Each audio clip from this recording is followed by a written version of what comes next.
Welcome to everyday cooking. நம்ம இன்னைக்கு கினோவால வெண்பொங்கல் எப்படி செய்யறதுன்னு பார்க்க போறோம். இதுக்கு ஒரு 3/4 கப் கினோவா எடுத்துக்கோங்க. கினோவாங்கிறது திணையில ஒரு வகை. இதை சீமை திணைன்னு சொல்லுவாங்க. இப்போ இதை நல்லா க்ளீன் பண்ணிக்கலாம். இதுக்கு நீங்கள் கினோவா தான் யூஸ் பண்ணணும் அப்படிங்கிறது கிடையாது. தினை கிடைச்சா தினையிலே செய்யுங்க, ரொம்ப நல்லாயிருக்கும்.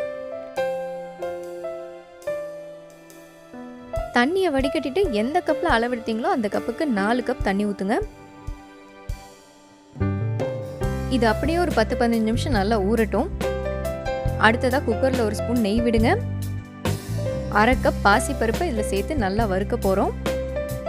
பாசிப்பருப்பை இந்த மாதிரி நெய்யில் வறுத்துட்டு பொங்கல் செஞ்சிங்கன்னா ரொம்ப ரொம்ப நல்லாயிருக்கும். பாசிப்பருப்பு வறுபட்டுச்சுன்னா ரொம்ப நல்ல ஒரு வாசனை வரும். அது வறுபட்டது நீங்கள் ஊற வச்ச கினோவா அப்படியே தண்ணியோடு சேர்த்துருங்க. இது கொதிக்க ஆரம்பிச்சதும் மூடி போட்டு ஒரு 4-5 விசில் விட்டுடுங்க.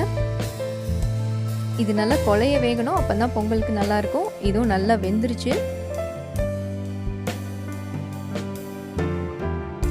இது நல்லா குலைவாக இருக்குது. ஆறிச்சுன்னா இன்னும் கொஞ்சம் கூட கெட்டியாகும். இப்போ தாளிப்புக்கு வருவோம். ஒரு 2 ஸ்பூன் நெய் விடுங்க.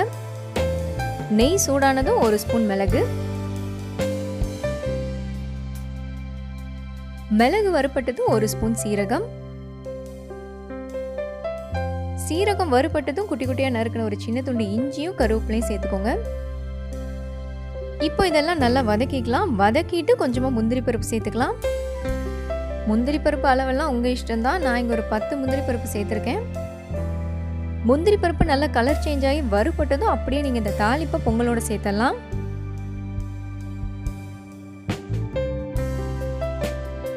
இப்போ இதை நல்லா கலந்து விடுங்க. இங்கே நம்மளோட கினோவா பொங்கல் சூப்பராக ரெடி ஆயிடுச்சு. நீங்கள் தினையிலையும் பச்சரிசியிலையும் கூட இந்த பொங்கலை ட்ரை பண்ணுங்கள். ரொம்ப ரொம்ப நல்லாயிருக்கும். இதோட தேங்காய் சட்னியும் சாம்பாரும் வச்சு தொட்டு சாப்பிட்டீங்கன்னா செம்ம டேஸ்ட்டாக இருக்கும். கண்டிப்பாக ட்ரை பண்ணுங்கள். வேறொரு இன்ட்ரெஸ்டிங்கான ரெசிபியோடு உங்களை சந்திக்கிறோம். மறக்காமல் எங்கள் சேனலுக்கு சப்ஸ்கிரைப் பண்ணுங்கள்.